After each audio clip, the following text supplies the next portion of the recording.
Chapter 8, Example 3.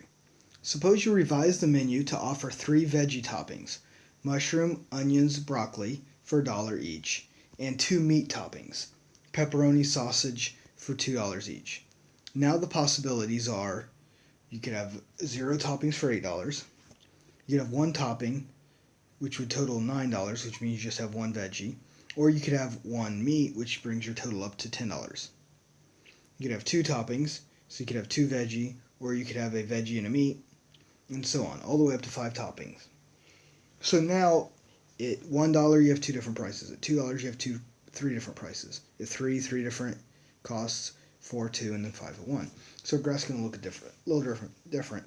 So we would plot all this information in the calculator and graph it. Let's look at our scatter plot.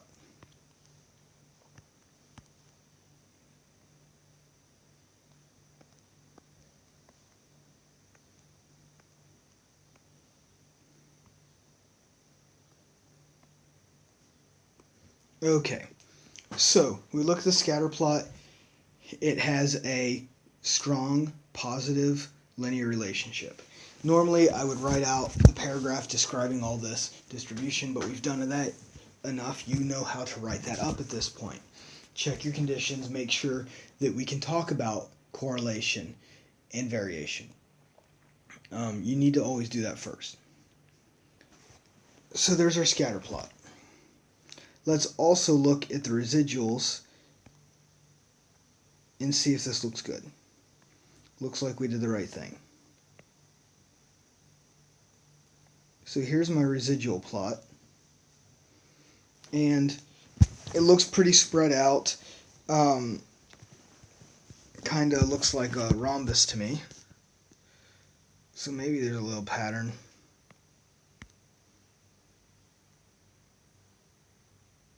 See, rhombus. But we have the same amount of values above and below. I guess I see some patterns there, but this one's still going to be good. Pretty much cloudy is pretty consistent. So it looks like a linear model does well. Now we want to calculate the correlation. So we do a new page, calculator page. We're going to do stat calculations, linear regression, a plus bx, and this is what we get. Our correlation is 0.942864. Pretty strong. And our r squared is 0.888992. Okay, it looks good. So I'll write this up here. R squared equals 0.889, because the question asks us to calculate that. And now we're going to discuss the variation. As we set up in our previous example, the difference in the number of toppings explains 100% of the variation in the cost of pizza. Now this time, the number of toppings doesn't account for 100%. We have a different correlation here, different r squared. However, this is actually the percentage of the variation that is accounted for. Now, the other about 11% is the difference in price of the toppings, because some toppings are $2 and some are $1. But the number of toppings accounts for most of the variation. And this is what that r squared is saying. There's something else going on here, which is the difference in cost of the toppings. But we can still get a pretty good representation just by the number of toppings. A good estimate of the cost. So,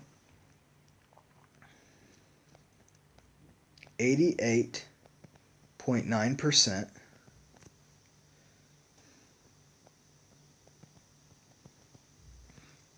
of the variation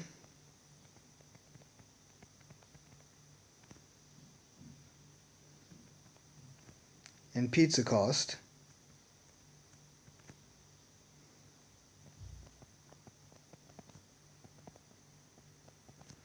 is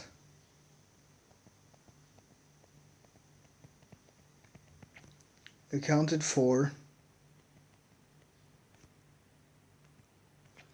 by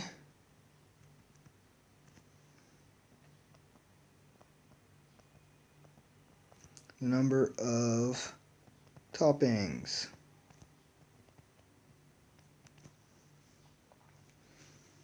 And that is essentially how we write up variation. Whatever your r squared is, that percentage of the variation in the y variable is accounted for by the x variable.